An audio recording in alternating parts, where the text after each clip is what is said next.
नमस्कार, welcome back to परीक्षा race YouTube platform. साथियों, यूपी ट्रिपल एससी वीडियो 2023 की तैयारी चल रही है और यह घटना चक्र सीरीज का जो है टेस्ट पेपर है जीएस का प्रैक्टिस सेट नंबर 15 अब तक आ चुके हैं चैनल पर। इससे अधिक भी आ चुके हैं क्योंकि ज्ञान मुद्रा की भी सीरीज चल रही है, तो आप लोग चैनल पे विजिट करके देख सकते हैं। देखिए, इसमें टोटल 50 प्रश्न हैं। आपके कितने सही होते हैं कमेंट करके ज़रूर बताइएगा। परीक्षा आपकी काफ़ी नज़दीक है, आप लोग तैयारी जम के कीजिए और सबसे ज़्यादा प्रैक्टिस सेट लगाइए, क्योंकि प्रैक्टिस सेट से आपका तैयार भी अच्छे से होता है और आपको पता भी चलेगा कि आपका वीक सेक्शन है कहाँ पे। इसके सिवा आप हिंदी पे भी ध्यान दीजिए और भी जो सब्जेक्ट हैं उनको भी आप बराबर महत्व के साथ देखिए कि कहाँ पे आप ज़्यादा स्कोर कम समय में कर सकते हैं, उनको ज़्यादा से ज़्यादा आप प्रेफर कीजिए। चलिए, ज़्यादा समय न गंवाते हुए शुरू करते हैं आज का सेशन। आज का पहला प्रश्न है, मेगास्थनीज जिन्होंने भारत के बारे में प्रसिद्ध ग्रंथ इंडिका लिखी थी, वह मूल रूप से किस देश के निवासी हैं। इंपॉर्टेंट फैक्ट है, मेगास्थनीज के द्वारा इंडिका पुस्तक लिखी गई थी। सबसे पहला इंपॉर्टेंट फैक्ट तो यही है, आप लोग इसे नोट कर लीजिए।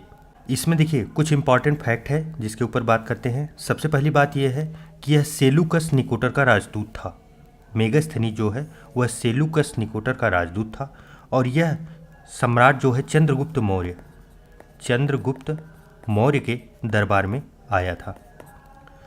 और यह किस देश का वासी था? तो ग्रीस यूनान का ये वासी था।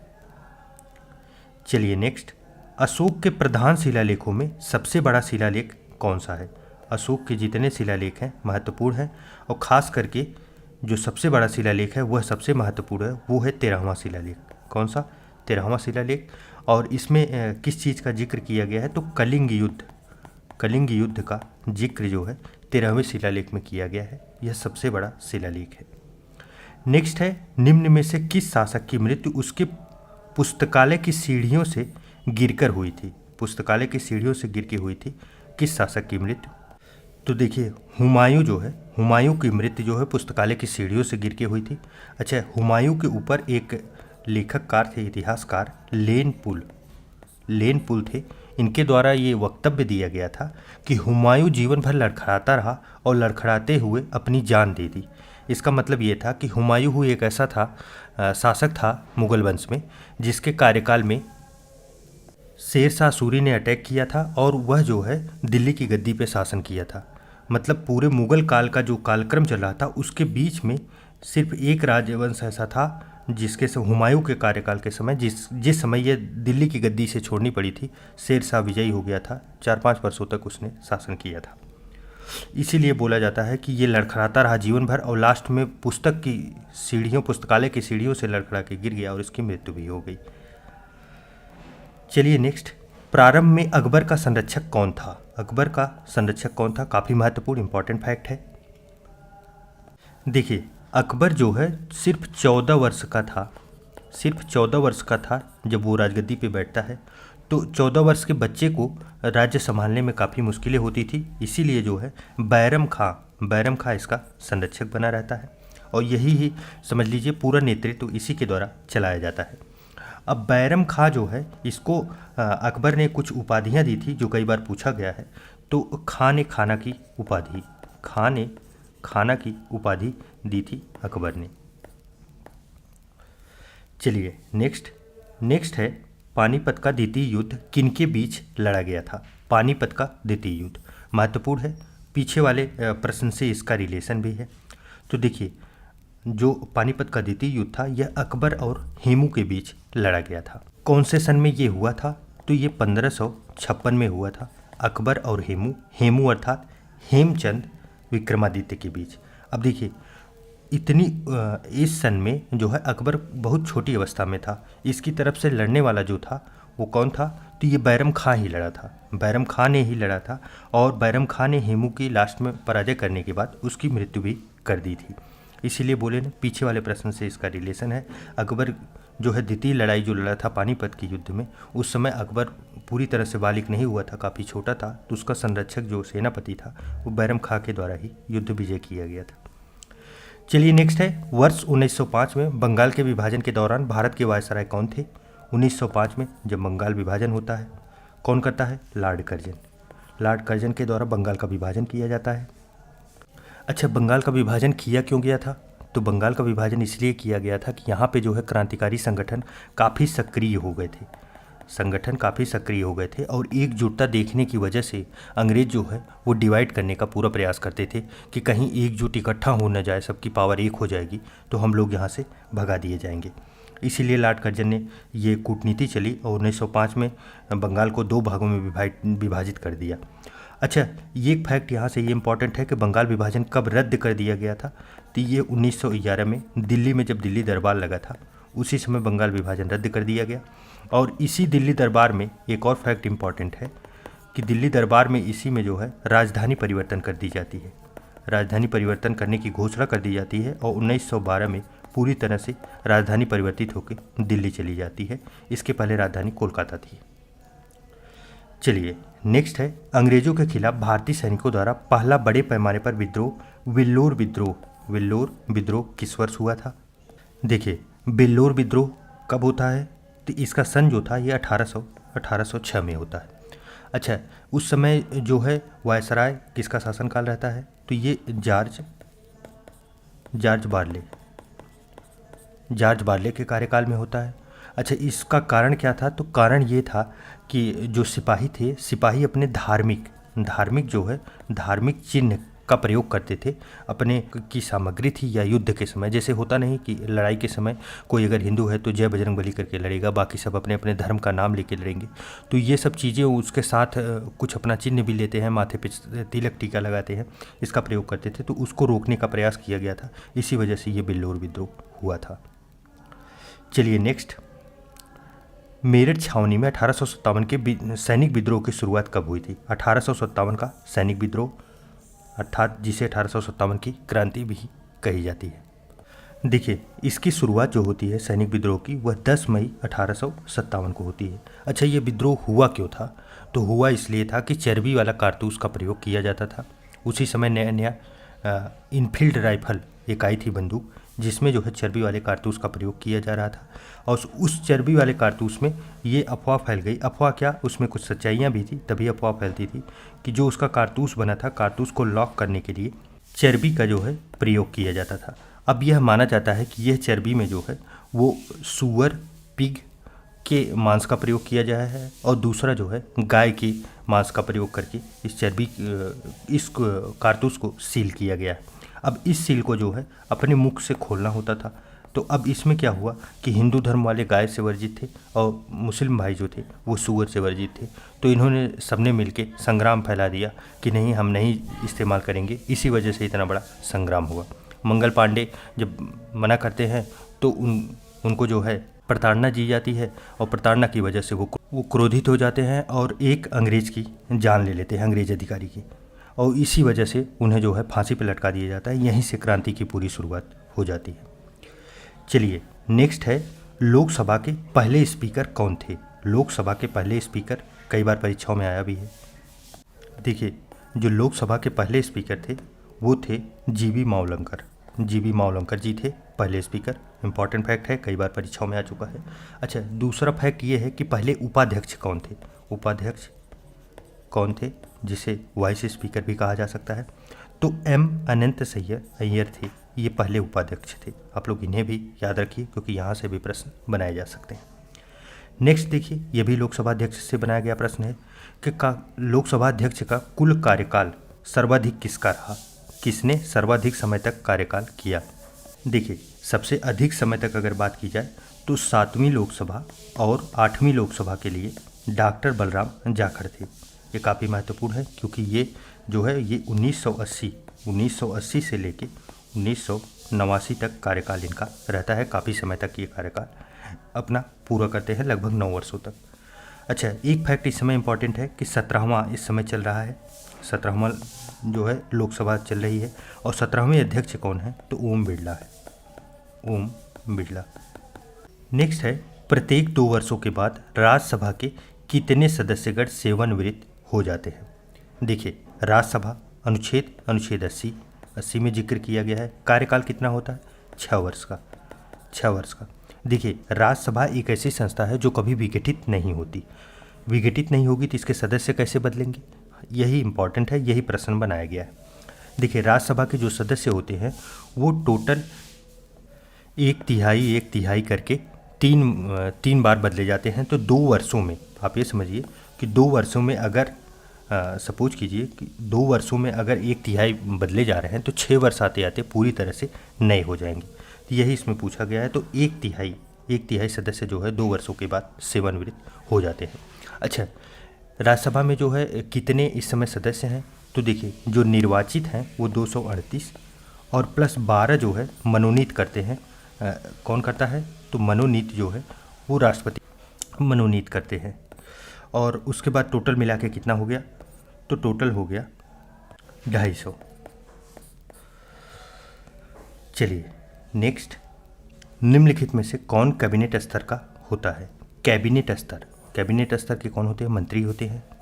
तो मंत्री के बराबर किसकी पदवी रखी जाती है यह पूछा जा रहा है।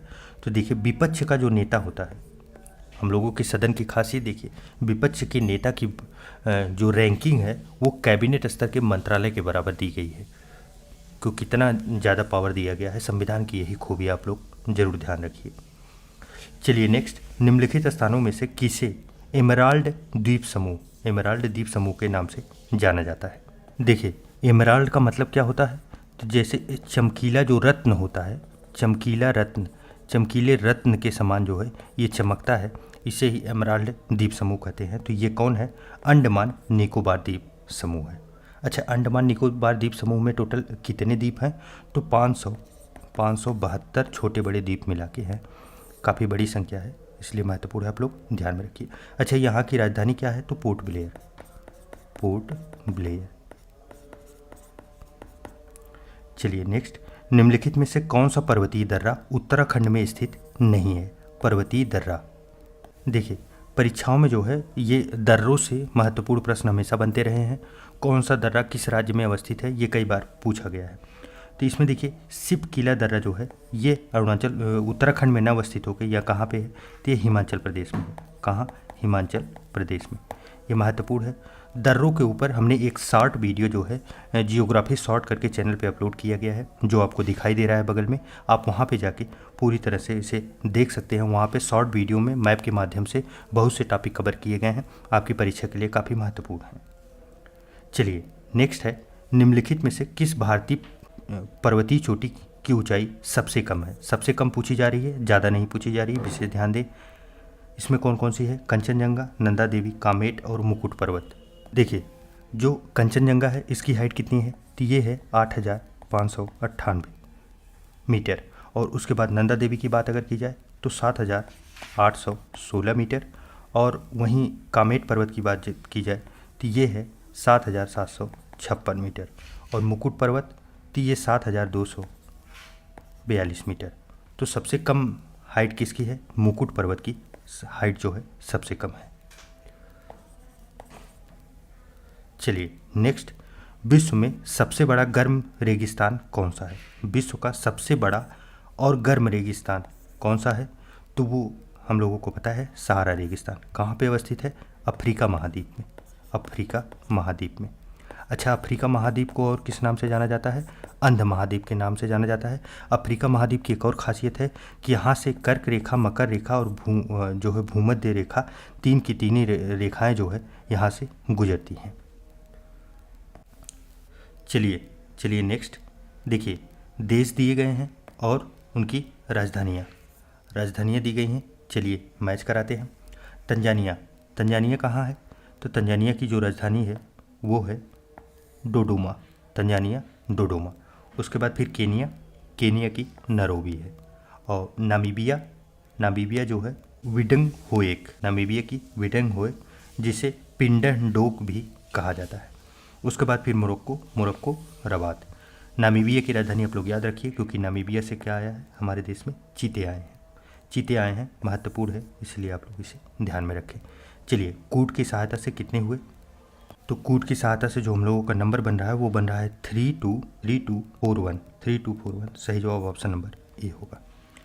चलिए नेक्स्ट, निम्नलिखित में से कौन सा देश आंशिक या पूर्ण रूप से सहारा रेगिस्तान में नहीं आता है? सहारा रेगिस्तान में कौन सा जो है देश आंशिक रूप से या पूर्ण रूप से किसी भी रूप से नहीं आता है? तो आइए देखते हैं, इसके लिए हम लोगों ने मैप रखा है। चलिए देखते हैं। देखिए, ये है सहारा रेगिस्तान, अफ्रीका का उत्तरी क्षेत्र। यहाँ पे आप देख रहे हैं कि सहारा रेगिस्तान कितने देशों में फैला हुआ है। कौन कौन से देश हैं? देखिए, मोरक्को है, थोड़ा सा भाग इसमें समाहित किया गया है। फिर अल्जीरिया है, फिर ट्यूनीशिया है, लीबिया, इजिप्ट, सूडान और जो है इरिट्रिया का थोड़ा सा क्षेत्र इसमें यहाँ पे समाहित किया गया है। उसके बाद फिर चाड और फिर नाइजर और फिर माली, फिर मॉरिटेनिया और फिर वेस्टर्न सहारा, इतने देश इसमें अवस्थित हैं। जबकि आप ध्यान देंगे तो नीचे है क्या? नाइजीरिया। नाइजीरिया का बॉर्डर आप देख रहे हैं कितना नीचे से लगते हुए चला जा रहा है। इसमें एकदम अवस्थित नहीं है, आंशिक रूप से भी कहीं टच नहीं होता। क्या नहीं टच होता? सहारा का रेगिस्तान। नाइजीरिया, बार बार परीक्षाओं में नाइजीरिया से ही प्रश्न बना जाता है, क्योंकि थोड़ी सी दूरी होने की वजह से इस पर चांसेज होते हैं आने का। देखिए, इस प्रकार साथियों, ये मैप जो है वो हम PDF के साथ लगा दे रहे हैं। आप लोग टेलीग्राम से जब डाउनलोड करेंगे तो इसे एक बार देख लीजिएगा। तो देखिए, हम लोगों का जो देश शामिल नहीं था वो कौन सा था? तो ये नाइजीरिया था। नाइजीरिया, अल्जीरिया, लीबिया और मिस्र हम लोगों ने देखा, ये समाहित थे। चलिए नेक्स्ट, देश बंधु किसे कहा जाता है? देश बंधु के नाम से किसे जाना जाता है? महत्वपूर्ण फैक्ट है, कई बार परीक्षाओं में आया भी है। तो चित्तरंजन दास को देश बंधु के नाम से जाना जाता है। अच्छा, यहाँ पे देखिए लाला लाजपत राय दिए गए हैं। इनको किस नाम से जाना जाता था? तो इनको पंजाब केसरी के नाम से जाना जाता था। पंजाब केसरी के नाम से लाला लाजपत राय को। चलिए नेक्स्ट, निम्नलिखित में से कौन राजस्व व्यय का एक उदाहरण है? देखिए, राजस्व व्यय अगर आप समझ लेंगे तो आप इसके उदाहरण समझ जाएंगे। राजस्व व्यय का मतलब होता है एक ऐसा खर्च जिससे आपकी परिसंपत्ति, जो आपकी संपत्ति है, वो संपत्ति में बढ़ोतरी नहीं हो रही है। संपत्ति जो है वो आपकी उतनी ही है जितना पहले थी, अर्थात उसमें कोई बढ़ोतरी नहीं हुई, बल्कि आपने खर्चा कुछ किया है तो उस खर्चे से उस संपत्ति की कोई बढ़ोतरी नहीं हुई है। तो देखिए, फैक्ट्री सेट का निर्माण, अगर फैक्ट्री निर्माण करेंगे तो संपत्ति गवर्नमेंट की बढ़ेगी। ज़मीन की खरीद करेंगे तब भी संपत्ति बढ़ेगी। एक प्रिंटर की अगर वो मरम्मत करवाते हैं तो उनकी संपत्ति नहीं बढ़ रही है, वो ऑलरेडी प्रिंटर था, उसमें कुछ थोड़ी बहुत खराबी थी, उस खराबी को दूर करने के लिए प्रयोग किया गया। तो ऐसी चीज़ें होंगी राजस्व व्यय में। अच्छा, इसके सिवा और भी एग्जाम्पल आप लोग 2-3 याद रखिए। एक एग्जाम्पल ये है कि जैसे गवर्नमेंट जो है वृद्धा पेंशन देती है, वृद्ध लोगों को पेंशन के रूप में कुछ पैसे दे रही है, तो ये राजस्व व्यय का हिस्सा है, उससे कोई वो नहीं होगा। और ऋण अगर कहीं से ली है, कहीं से जो है डेबिट हुआ है, डेब्ट इकट्ठा की है गवर्नमेंट, फिर उसके जो ब्याज होंगे, ब्याज जब अदा करेगी सरकार, तो वो ब्याज भी जो है एक राजस्व व्यय का हिस्सा माना जाएगा। चलिए नेक्स्ट, घाटे की वित्त व्यवस्था का अर्थव्यवस्था पर क्या प्रभाव पड़ता है? घाटे की वित्त व्यवस्था, देखिए, घाटे की वित्त व्यवस्था का मतलब क्या हुआ?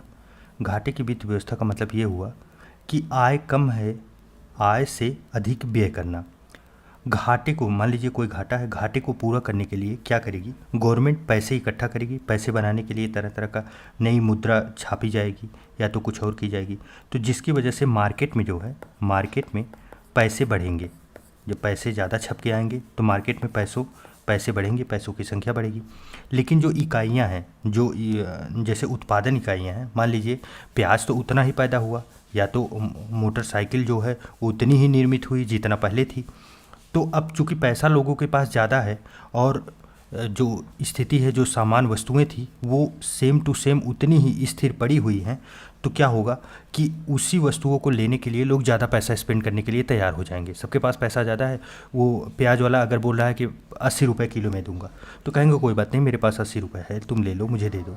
तो फिर क्या हुआ? महंगाई बढ़ गई, महंगाई बढ़ेगी, जिसे मुद्रास्फीति कहा जाता है। तो घाटे की वित्त व्यवस्था से जो है अर्थव्यवस्था में मुद्रास्फीति बढ़ती है। चलिए नेक्स्ट है प्रसिद्ध बांके बिहारी मंदिर। बांके बिहारी मंदिर उत्तर प्रदेश के किस शहर में स्थित है? तो देखिए, बांके बिहारी मंदिर वृंदावन में स्थित है। बांके बिहारी जो है वो भगवान कृष्ण का एक रूप माना जाता है। इन्हीं के रूप का यहाँ पे मंदिर बनाया गया है जिसकी पूजा की जाती है। नेक्स्ट है उत्तर प्रदेश के किस स्थान पे बुद्ध ने अपना पहला उपदेश दिया था और अपने कार्यविधि की नींव रखी थी वहाँ पे? तो देखिए, पहला उपदेश जो है वो कहाँ दिया गया था? सारनाथ है। कहाँ? सारनाथ। सारनाथ में बुद्ध जी ने अपना पहला उपदेश दिया था। सारनाथ देखिए अवस्थित कहाँ पे है, तो सारनाथ जो है वो वाराणसी में अवस्थित है, वाराणसी से नज़दीक में। चलिए नेक्स्ट है रूमी दरवाज़ा, उत्तर प्रदेश के किस शहर में स्थित है? रूमी दरवाज़ा, देखिए जो रूमी दरवाज़ा है वो लखनऊ में अवस्थित है और इसकी ऊंचाई लगभग 60 फीट है। और इसका निर्माण किसने कराया था? तो नवाब जो है, नवाब आसफ उद दौला के द्वारा इसका निर्माण किया गया था। चलिए नेक्स्ट है इखलास खां का रोजा मकबरा। इखलास खां का रोजा मकबरा उत्तर प्रदेश के निम्नलिखित किस जिले में स्थित है? तो देखिए इखलास खां का जो रोजा मकबरा है वो बदायूं में स्थित है। जस्ट फैक्ट है, आप लोग याद रखिए। देखिए नेक्स्ट है उत्तर प्रदेश के किस शहर में 10 मंजिला पागल बाबा मंदिर मिलेगा? 10 मंजिला जो है पागल बाबा मंदिर ये कहाँ पे अवस्थित है? तो ये उत्तर प्रदेश के वृंदावन में स्थित है, वृंदावन में। चलिए नेक्स्ट, अवध के निम्नलिखित में से किस नवाब ने लखनऊ में बड़ा इमामबाड़ा बनवाया था? लखनऊ में बड़ा इमामबाड़ा का निर्माण किसने करवाया था? देखिए अभी ऊपर हम लोगों ने देखा कि क्या था, रूमी दरवाज़ा। रूमी दरवाज़ा किसने बनवाया था? तो नवाब जो थे आसफ उद दौला, नवाब आसफ उद दौला का के द्वारा जो है निर्माण करवाया गया है बड़ा इमामबाड़ा का। लखनऊ में अवस्थित है। इसका निर्माण जो है 1785 में हुआ था। लखनऊ को जो है नवाबों का शहर भी कहा जाता है, आप लोगों को पता ही होगा। नेक्स्ट है ऐतिहासिक विक्टोरिया पार्क, जिसे अब जंग आज़ादी पार्क का नाम दिया गया है, यह कहाँ अवस्थित है? देखिए विक्टोरिया पार्क या जंग आज़ादी पार्क जो है यह कहाँ पे है? तो यह मेरठ में अवस्थित है, मेरठ में।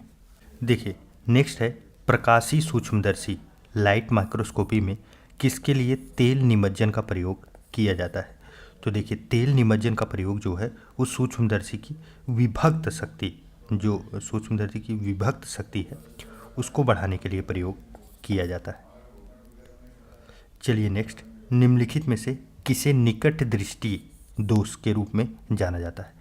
देखिए निकट दृष्टि दोष और दूर दृष्टि दोष परीक्षाओं में कई बार आया है और ये कंफ्यूज करने के लिए आता है। निकट दृष्टि दोष अर्थात क्या हुआ? निकट की वस्तुएं स्पष्ट दिखाई देंगी, स्पष्ट। देखिए इसमें जहाँ दोष लगा है ना वही आप काट देंगे तो आपको क्लियर हो जाएगा। निकट दृष्टि अर्थात निकट की वस्तुएं ठीक दिखाई दे रही।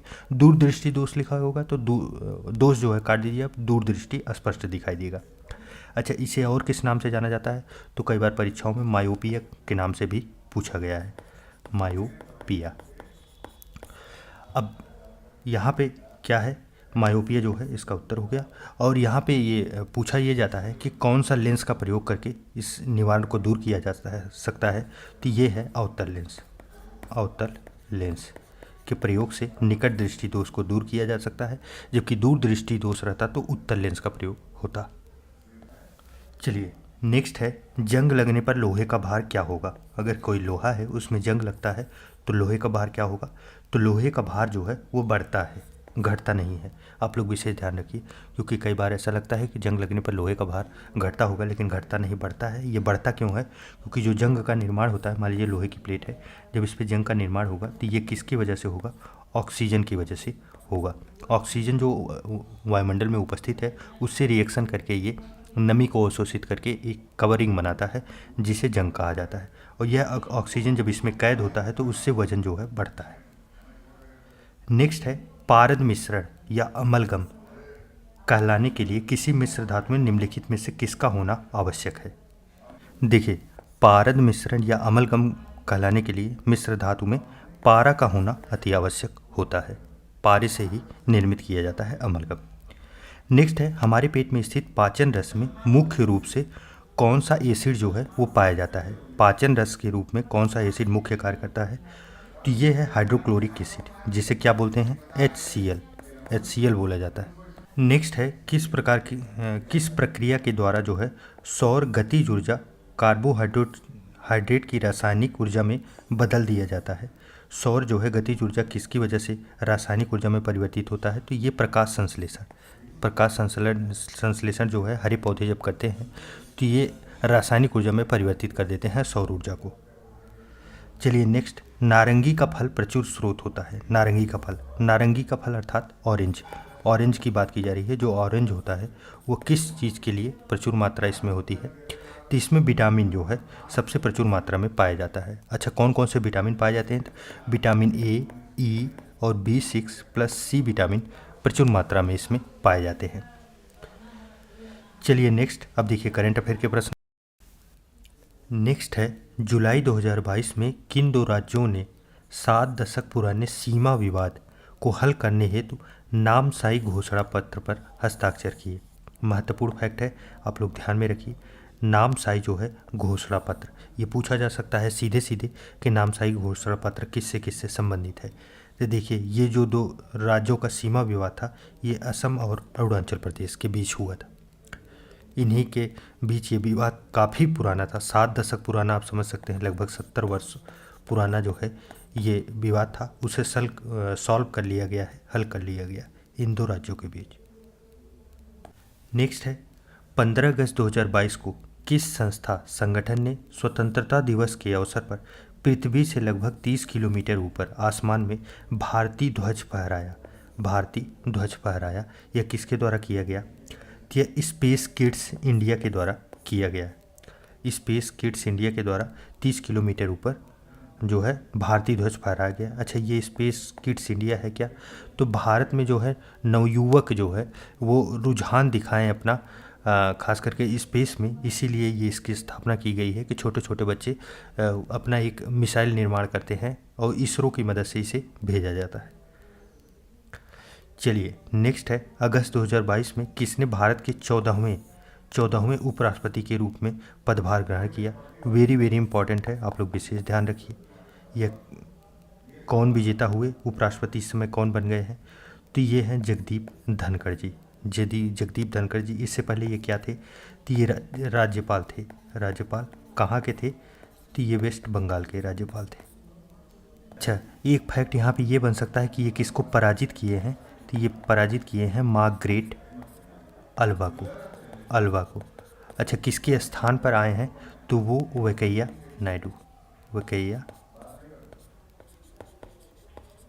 नायडू के स्थान पर। और 14वें हैं, महत्वपूर्ण ये भी है, आप लोग याद रखिए। चलिए नेक्स्ट, मार्च 2022 में वर्ल्ड गवर्नमेंट समिट 2022 का आयोजन कहाँ किया गया? वर्ल्ड गवर्नमेंट समिट, देखिए वर्ल्ड गवर्नमेंट समिट जो है ये काफ़ी इंपॉर्टेंट है, मोस्ट इंपॉर्टेंट में आप लोग याद रखिए इसे। इसका आयोजन कहाँ किया गया? तो दुबई में हुआ। दुबई यूएई में, यूनाइटेड अरब एमिरेट्स में। चलिए नेक्स्ट है, केंद्रीय स्वास्थ्य मंत्री डॉक्टर मनसुख मांडविया द्वारा घोषित स्वदेशी टीबी संक्रमण त्वचा से परीक्षण किया जाएगा, यह कौन सा परीक्षण किट है? इसका नाम है CTB। टीबी की जांच के लिए त्वचा से परीक्षण करने वाला ये बहुत छोटा सा जो है किट बनाया गया है और इसकी वजह से आसानी से टीबी की जांच की जाएगी। नेक्स्ट है, मई 2022 में किस राज्य में देश के पहले अमृत सरोवर का उद्घाटन किया गया? अमृत सरोवर कहाँ पे? तो अमृत सरोवर का उद्घाटन उत्तर प्रदेश में किया गया। नेक्स्ट है, जून 2022 में संपन्न हुई भारत की प्रथम श्रेणी क्रिकेट प्रतियोगिता रणजी ट्रॉफी 2021-22 का खिताब किसने जीता है? तो वेरी वेरी इंपॉर्टेंट, आप इसे भी लगा लीजिए। क्योंकि ये पहली बार विजेता बने हैं मध्य प्रदेश पहली बार विजेता बने हैं। उप विजेता कौन थे? तो मुंबई उप विजेता था, आप लोग ध्यान रखिएगा। नेक्स्ट है, 31वां सरस्वती सम्मान किसे प्रदान किया गया? 31वां सरस्वती सम्मान, तो देखिए 31वां सरस्वती सम्मान प्रोफेसर रामदरस मिश्र को दिया गया। अच्छा, इनकी कविता के संग्रह कौन सा था जिसकी वजह से मिला? तो वो था मैं तो यहाँ हूँ। आप लोग याद रखिए, महत्वपूर्ण है। चलिए नेक्स्ट है, सर्वाधिक जैव विविधता पाई जाती है। सर्वाधिक जैव विविधता कहाँ पाई जाती है? तो आप लोग ध्यान दीजिए, देखिए ये ग्लोब है और यह क्या है? बीच वाला जो है ये 0 डिग्री अर्थात भूमध्य रेखा है। सबसे ज़्यादा वर्षा कहाँ होगी? भूमध्य रेखा के आसपास के क्षेत्र में होगी। और इसके ऊपर जो है आप देख रहे हैं ये कर्क रेखा है, नीचे मकर रेखा है। ये 23.5 डिग्री है, ये उत्तरी है, और ये 23.5 डिग्री जो है यह दक्षिणी है। अब दोनों के बीच का जो क्षेत्र होगा, ये बीच का जो क्षेत्र होगा दोनों के, खास करके ये वाला क्षेत्र, यही जो है कौन सा होता है? उष्णकटिबंधीय वर्षावन क्षेत्र होता है। कौन सा? उष्णकटिबंधीय वर्षावन क्षेत्र। अब यही जो है इम्पॉर्टेंट है, यही सबसे अधिक वर्षा होने की वजह से सबसे ज़्यादा जैव विविधता यहाँ पाई जाएगी।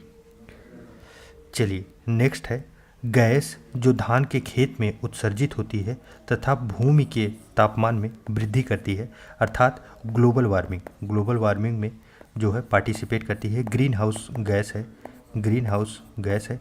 तो वह कौन सी गैस है? तो वो है मीथेन। देखिए अगर धान के खेत की गैस की बात की जाए, या तो कोयले की खान से निकलने वाली गैस बात की जाए, या तो वो होते हैं पशु जब जुबाली करते हैं, जुबाली जब वो करेंगे तो जुबाली से निकलने वाली गैस बात की जाए तो सब मीथेन ही होगा। चलिए साथियों, इस प्रकार हम लोगों का आज का टेस्ट श्रृंखला जो है वो समाप्त हुआ। आपके कितने सही हुए कमेंट करके ज़रूर बताइएगा। ये वीडियो आपको कितना हेल्पफुल हो रहा है एक कमेंट और सुझाव ज़रूर दीजिएगा। चलिए मिलते हैं एक नए वीडियो में, तब तक के लिए ढेर सारा प्यार। नमस्कार।